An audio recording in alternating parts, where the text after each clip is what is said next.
The gods live every day, from the earliest memories of the seeress near creation and forever on, under the looming shadow of past disaster and future torment. This is all largely due to Loki, the complicated, ambivalent figure who lives alongside the gods, but compulsively troubles them. Snorri, in his Prose Edda, characterizes Loki in largely negative terms, though with a slight qualification at the end. One is counted among the Aesir gods, who is called by some the slanderer of the gods, or the first maker of lies, or the blemish on all the gods and all humankind. He is handsome in appearance, evil in disposition, and extremely changeable in mood. Before all others, he is the champion of the kind of wisdom that is deceit, and he uses lies for all his purposes. He often causes the gods terrible problems, and just as often solves those problems with his schemes. Loki's own origin is clouded in uncertainty. His father is said to be an anti-god. His father's name means dangerous striker, which in Old Norse is Thorbauti. Loki's mother is said to be a goddess with a name that means leaf island, Laufey. These names' meanings are unusually transparent. It's possible that they're poetic circumlocutions invented to cover up their regular names. But if so, the cover names were so effective that the regular names were forgotten. Other details of Loki's origin are entirely lost to the forgotten lore of the past. Loki is not an adopted son of Odin, in spite of the Marvel Universe portrayal. In fact, one of Odin's strange names in poetry is Loki's friend.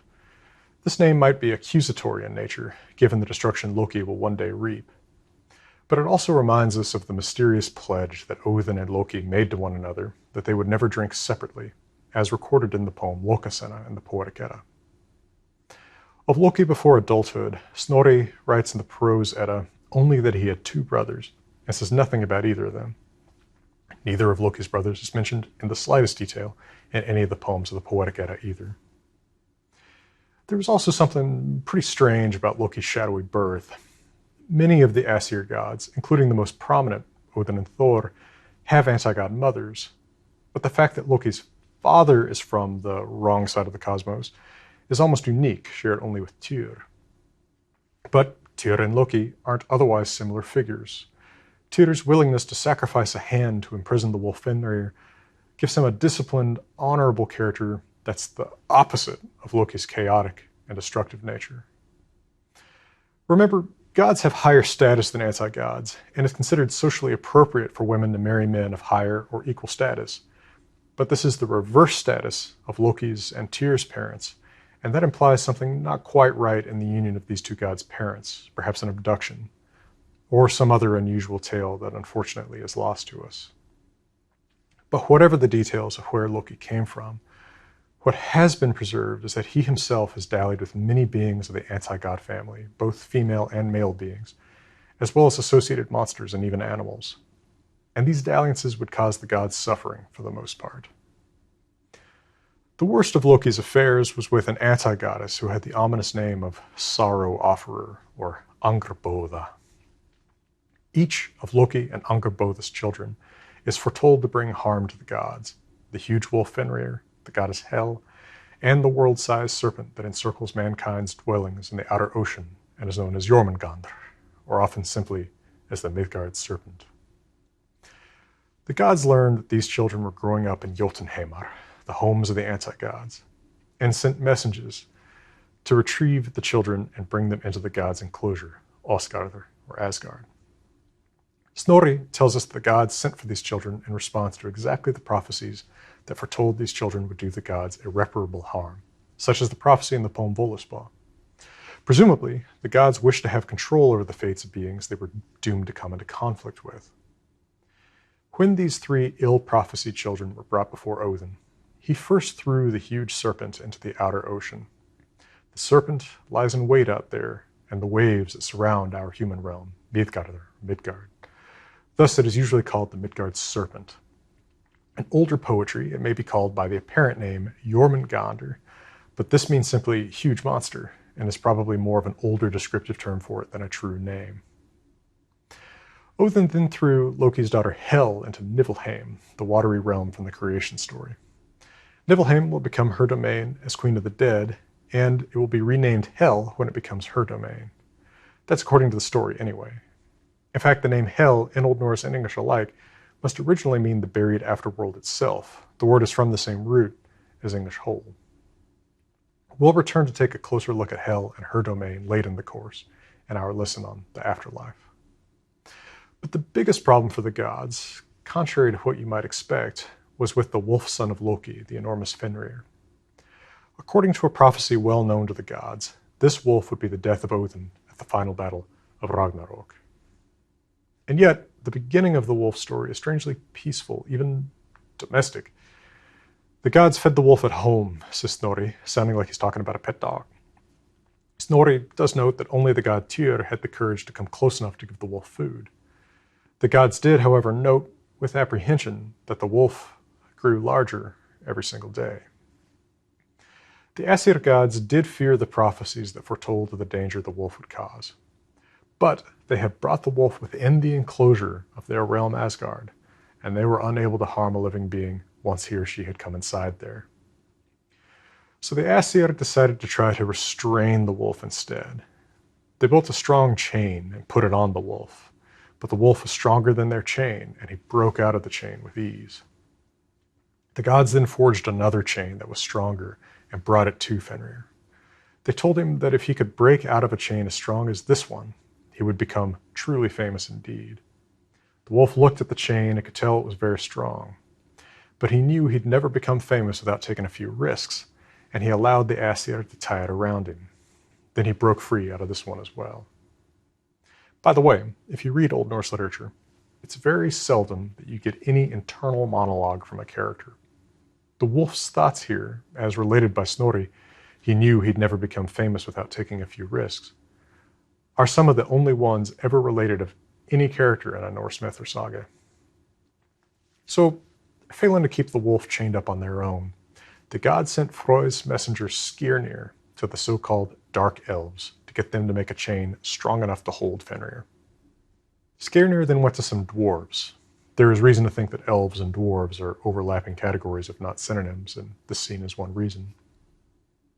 Well, these dwarves were ordered to make a chain that could not be broken by a wolf, that could break anything, a sort of immovable object meeting an irresistible force.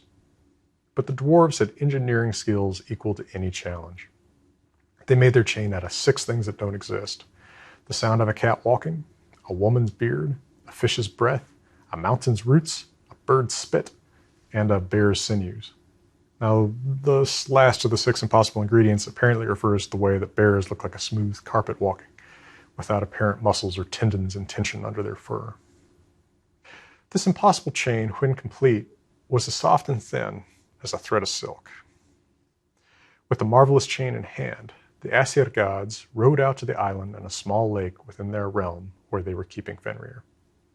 They showed the wolf the chain, or silk thread as it magically appeared to be, and asked him to try breaking this one. The god said this silk thread would probably be no challenge for Fenrir, given how soft and thin it was, and what much stronger chains he had already broken on account of how strong he was. Nevertheless, the wolf was suspicious. Maybe he could see a little fish's breath in it. Though it seems little, said the wolf, if this is done with cunning and treachery, that band won't come on my feet. But the god said surely the wolf would be able to break this little silk band when he had broken iron chains before. And they added, if you can't break the silk band, that proves you are not someone for us to be afraid of, and we'll release you.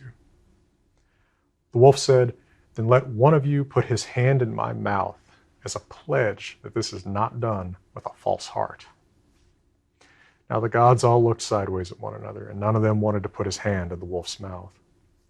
But at length, Tyr stepped forward and put his right hand in the wolf's jaws. The gods then put the silk band on the wolf, and it got harder when Fenrir struggled against it, and harder still the longer he struggled to break it. The wolf was truly trapped. Then all the Aesir laughed, except Tyr, who lost his hand.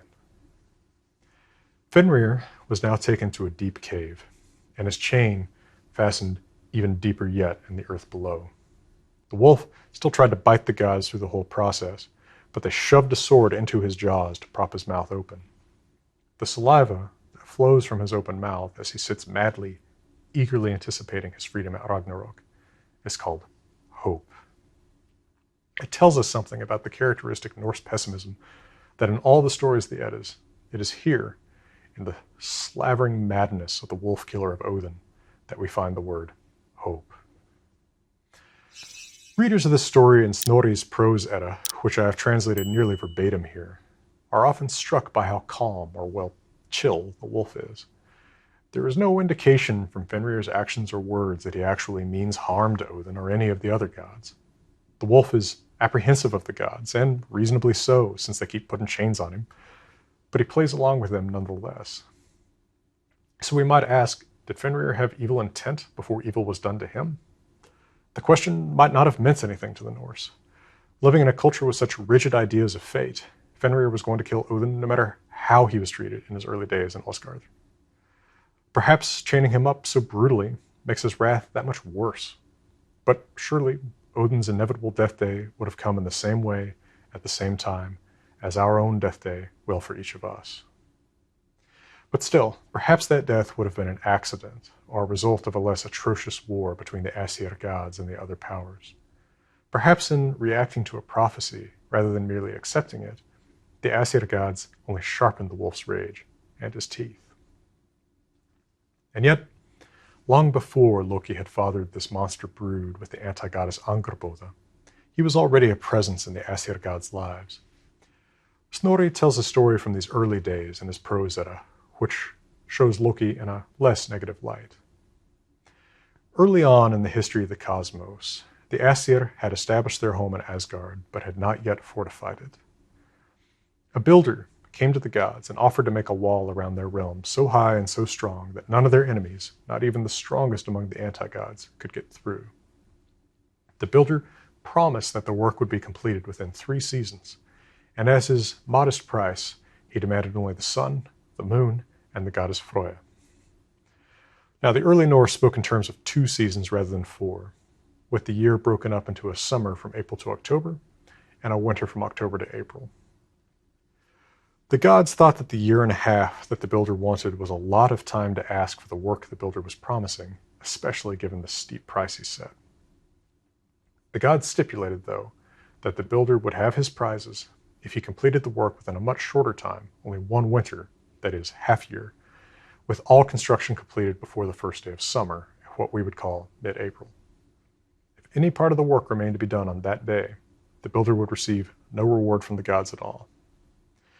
The Aesir gods also stipulated that the builder could be helped by no man. The builder, however, asked that he be allowed the help of his stallion. With the insistent encouragement of Loki, the other gods accepted this compromise. So, on the first day of the winter half of the year, an hour mid-October, the builder's work was begun. Construction proceeded during the day, while at night the builder hauled stones with the help of his stallion. Everyone marveled at what a huge load of stones the horse could haul. And because the stallion could move so much more material than anyone expected, the work proceeded quickly. 3 days before the start of summer, the builder was close to holding up his end of the bargain. This is when the assembled gods grew worried. The prospect of giving up the sun, the moon, and the goddess Freya was not appealing. And after complaining bitterly and pointing some fingers, they agreed this was really Loki's fault, since he was the one who recommended that the builder enjoy the use of his supernaturally strong horse. So the gods threatened Loki with a painful death if he didn't do something now to prevent the builder from finishing his work on time.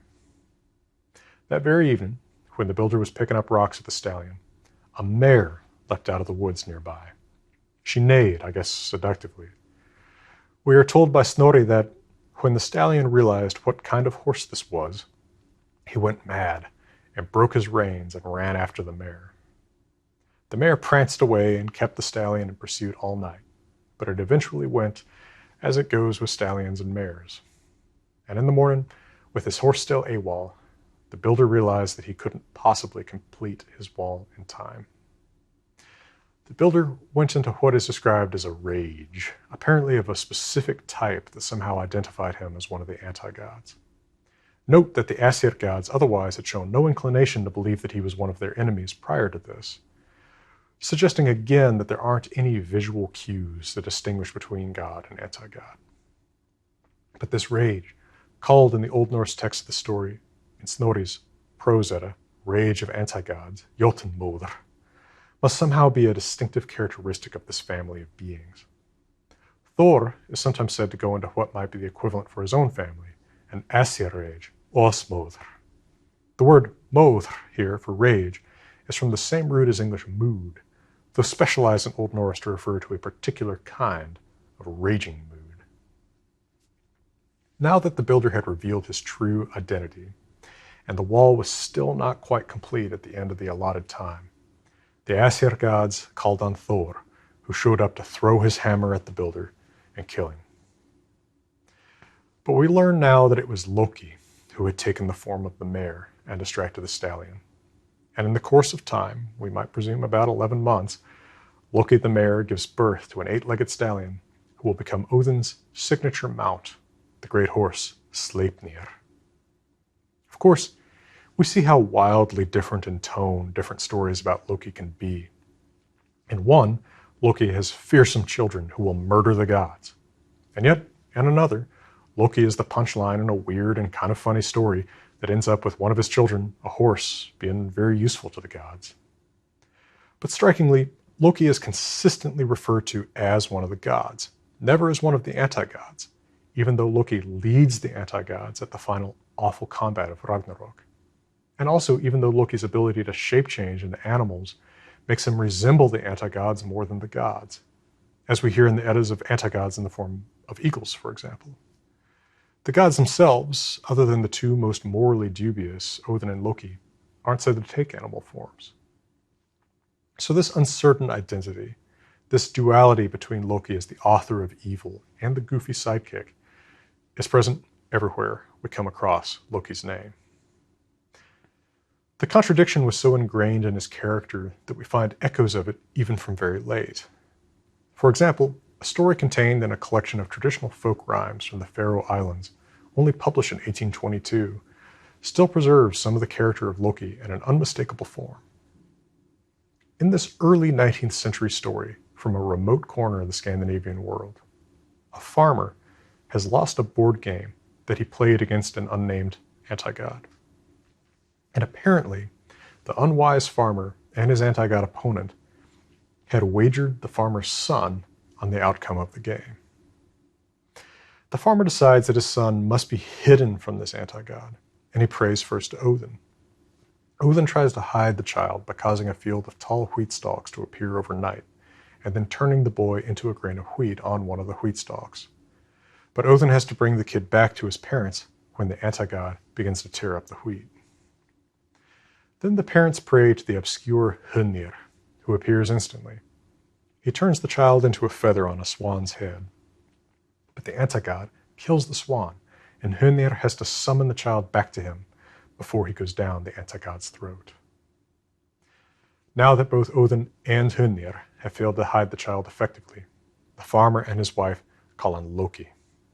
When Loki appears, he demands the farmer build him a boathouse with a large window that has an iron pole stuck in the ground just inside it. The reason for this strange requirement becomes clear only later. From that boathouse, Loki launches a fishing boat with the child in it. Loki catches 3 halibut fish. Loki then turns the child into a single, tiny egg of halibut roe and throws the fish back overboard. As Loki rows back to shore, the anti-god notices him. The two go back out to sea together fishing, and before long the anti-god has caught the same 3 halibut fish Loki did and is counting out the roe from one fish, looking for the boy. Loki turns the boy back into his normal form and casts him back on land, where he starts to run away. The anti-god leaps onto shore as well and tries to follow, but can only plod along in the deep sand drifts. The nimbler boy reaches the boathouse that his father built at Loki's request and jumps in. The bulkier anti-god tries to jump through as well, but gets caught in the tight space inside and impales his head on the iron pole set up within. Loki comes up behind him and cuts off a leg, but the leg grows back into the anti-god's body Loki then cuts off the other leg and stuffs stones and sticks between the leg and the rest of the body to prevent it from growing back. Now the anti-god dies of his injuries, and the boy is reunited joyously with his parents. This story, while not preserved from as early as the myths and the Eddas, contains elements that point to an archaic origin. In particular, the trio of Odin, Hönir, and Loki must have had some kind of significance at one time. We will see the same trio journey together when Loki introduces the cursed ring into the story of the Volsungs. And we see the same trio when an anti-god in eagle form named Thjazi demands the goddess Idun and her apples. We'll get to both of these myths in other lectures. This trio is probably also responsible for creating human beings from driftwood, according to the version of the Poetic Edda, though they are named there in the poem Völuspá as Odin, Hönir, and the otherwise obscure name Lothar.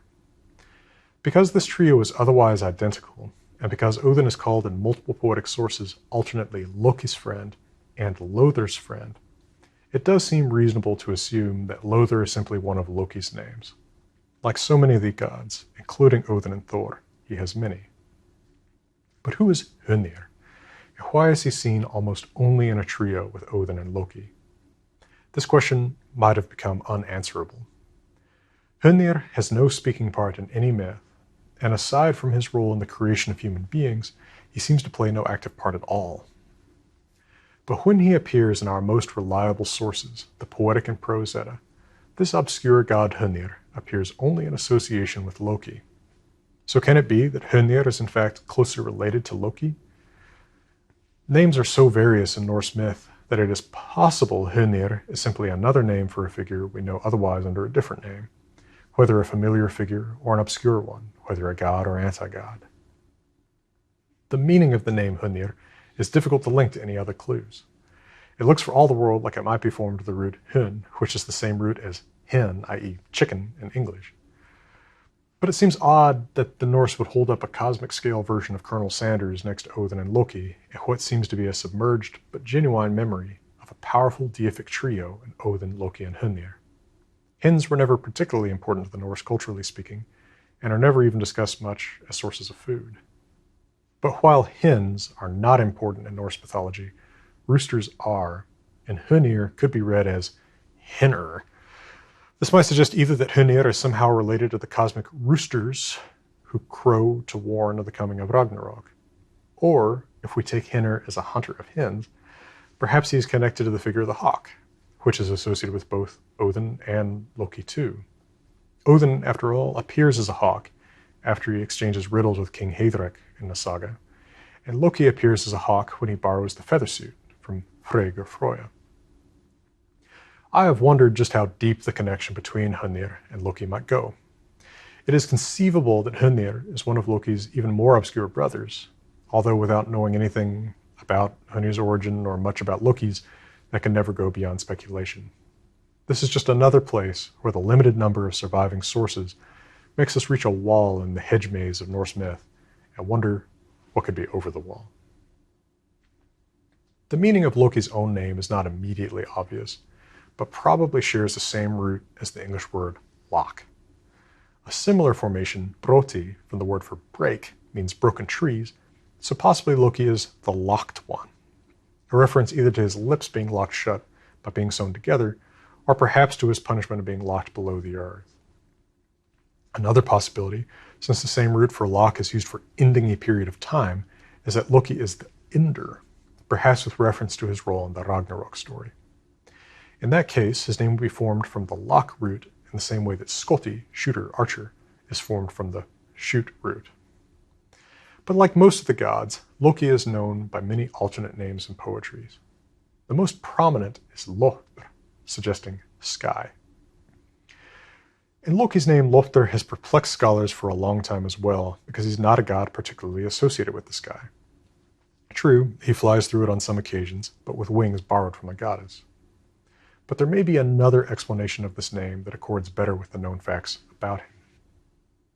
If Loki's name Lothar is formed from the root lov, which means praise, its English relative with slightly different meaning as love, then it could conceivably be an archaic form of the past participle, praised, the Praised One. It's interesting to note one context in which this name is used for him by someone else, the goddess Gefjun in the poem Lokasenna. I think Lopter, Loki, is a cheerful fellow. Everyone loves him. In many other mythic traditions, fearsome gods or god-approximate beings, like Loki, are given euphemistic or conciliatory names. The name Shiva means the civil one, hardly a fitting title for that Hindu bringer of death. In Greece, Aeschylus's Oresteia features the renaming of the Furies, Erinyes, to the gracious-minded Eumenides. Likewise, although Loki is a god who brings trouble even when he's not actively malevolent, it's possible he might be addressed with a name that softens him up in a comparable way. That was certainly the context when Gefjun calls him Lopter, when she is trying to get Loki to stop his mockeries in the poem Lokasenna. Yet, while we have seen in this lecture that Loki is counted among the gods, he is never really ready to stop causing them harm. Next time, we'll turn to the death of Balder, where Loki injures the gods and prefigures the bloody final conflict at Ragnarok.